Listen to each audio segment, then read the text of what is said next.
क्या आप कल्पना कर सकते हैं कि भारतीय सिनेमा के सबसे महान गायक मोहम्मद रफी साहब रिकॉर्डिंग के बीच में अचानक रुककर किसी से कहें, इस लड़के को कोरस से बाहर निकालो, ये अकेला गाने के लिए पैदा हुआ है। अच्छा तो हम चलते हैं। जी हाँ, ये कहानी है एक ऐसे मैकेनिकल इंजीनियर की जो मुंबई तो आया था मशीनों के साथ काम करने, लेकिन रफी साहब की एक बार की नजर ने उसे सुरों का शहजादा बना दिया। आज के इस वीडियो में हम उस अनसुने सफर की बात करेंगे जहां मुकेश जी ने एक आवाज को पहचाना, रफी साहब ने उसे सहारा देकर अपना शागिर्द बनाया और फिर उसी इंजीनियर ने 80 के दशक में जैकी श्रॉफ की आवाज बनकर पूरे हिंदुस्तान पर राज किया। तेरा नाम लिया, तुझे याद किया, तुझे याद किया, तेरा नाम लिया। आखिर रफी साहब ने क्यों दी मनहर उदास को अपने करियर की सबसे बड़ी डिग्री? चलिए वक्त के पहिए को थोड़ा पीछे घुमाते हैं। बात 1970 के दशक की शुरुआत की है। गलियों में बजते ट्रांजिस्टर और रेडियो से आती बिना का गेट माला का जादू, उसी शोर के बीच एक बेहद साफ और मखमली आवाज अपनी जगह बना रही थी, मनहर उदास। मनहर जी असल में मुंबई गायक बनने नहीं आए थे, वो तो मैकेनिकल इंजीनियर थे, लेकिन किस्मत ने उनके लिए कुछ और ही प्लान कर रखा था। मनहर जी के जीजा जी एक फिल्म निर्माता थे और उन्हीं के जरिए उनकी मुलाकात हिंदी सिनेमा की मशहूर जोड़ी कल्याण जी आनंद जी से हुई। यहीं से उनकी जिंदगी ने एक दिलचस्प मोड़ लिया। साल 1969 फिल्म विश्वास की रिकॉर्डिंग चल रही थी। उस दिन मुकेश जी स्टूडियो में मौजूद नहीं थे। कल्याण जी आनंद जी ने मनहर जी से कहा कि वे फिलहाल गाना अपनी आवाज में डब कर दें ताकि बाद में मुकेश जी इसे गा सके। लेकिन जब मुकेश जी ने वो रिकॉर्डिंग सुनी तो वे दंग रह गए। उन्होंने बिना किसी झिझक के कह दिया, इस लड़के ने इतना शानदार गाया है कि अब मेरी जरूरत ही नहीं है। वो गाना था आपसे हमको बिछड़े हुए एक ज़माना बीत गया। और यहीं से एक मैकेनिकल इंजीनियर के गायक बनने की वो ऐतिहासिक शुरुआत हुई। फिल्म विश्वास की कामयाबी के बाद मनहर जी के लिए बड़े दरवाजे खुलने लगे। 1970 में फिल्म पूरब और पश्चिम में उन्हें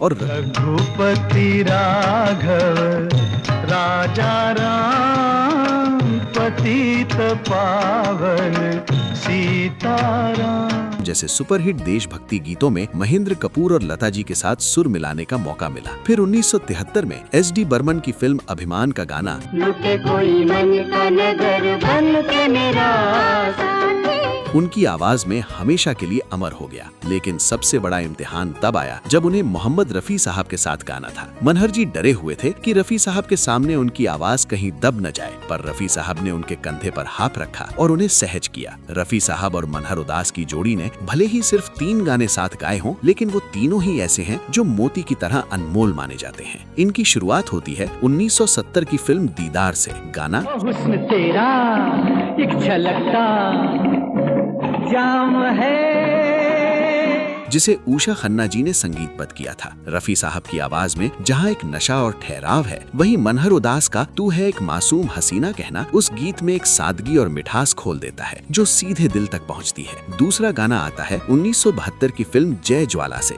गाना सुबह शाम मेरी माँ।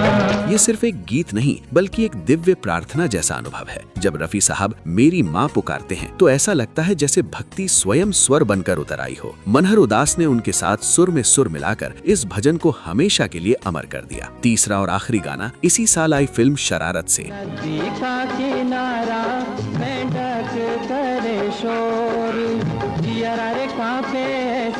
जैसे ताने में हो चोर। ये एक चुलबुली और मजेदार पैरोडी थी जिसमें रफी साहब, मनहर उदास, शमशाद बेगम और आशा जी चारों की आवाजें साथ आती हैं। खास तौर पर मनहर उदास की गायकी में जो शरारत और सहजता सुनाई देती है वो ये साबित कर देती है कि वे हर मिजाज के गीत में पूरी तरह फिट बैठते थे। रफी साहब के साथ की वो छोटी सी यात्रा ने मनहर जी को वो आत्मविश्वास दिया जिसने आगे चलकर उन्हें 80 के दशक का किंग बना दिया। वो जैकी श्रॉफ की स्थायी आवाज बन गए। फिल्म हीरो 1983 के गाने प्यार करने वाले कभी डरते नहीं, जो डरते हैं वो प्यार करते नहीं, और तुम मेरा हीरो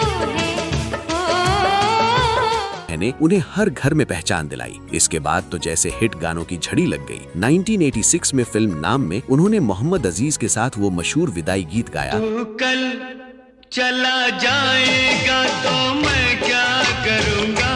उसी साल सुभाष घाई की फिल्म कर्मा में उनकी आवाज में मेरा कर्मा तू, मेरा धर्मा तू। और मैंने रब से तुझे मांग लिया। तुझे जैसे ब्लॉकबस्टर गाने गूंजे। और फिर 1989 में फिल्म राम लखन में अनुराधा पौडवाल के साथ उनका गाया गीत तेरा नाम लिया, तुझे याद किया, तुझे याद किया, तेरा नाम लिया। आज भी हर महफिल की जान है। इन फिल्मों की सफलता ने साबित कर दिया कि रफी साहब की पारखी नजर ने जिस हीरे को पहचाना था वो वाकई बेमिसाल था। आज भी मनहर उदास बड़े गर्व से कहते हैं, रफी साहब के साथ गाए वो 3 गाने मेरे करियर की सबसे बड़ी डिग्री है। रफी साहब भले ही आज हमारे बीच नहीं है, लेकिन मनहर जी के सुरों में उनकी वो सीख आज भी जिंदा है। ये कहानी हमें सिखाती है कि एक बड़ा कलाकार वही होता है जो नए सितारों के लिए अपने दिल के दरवाजे खोल दे। तो दोस्तों, मनहर उदास जी का कौन सा गाना आपका फेवरेट है? तेरा नाम लिया या रफी साहब के साथ वो प्रार्थना? कमेंट्स में जरूर बताइए। वीडियो पसंद आए तो लाइक कीजिए और चैनल को सब्सक्राइब कीजिए ताकि आप रफी साहब की इस संगीत यात्रा का हिस्सा बने रहें।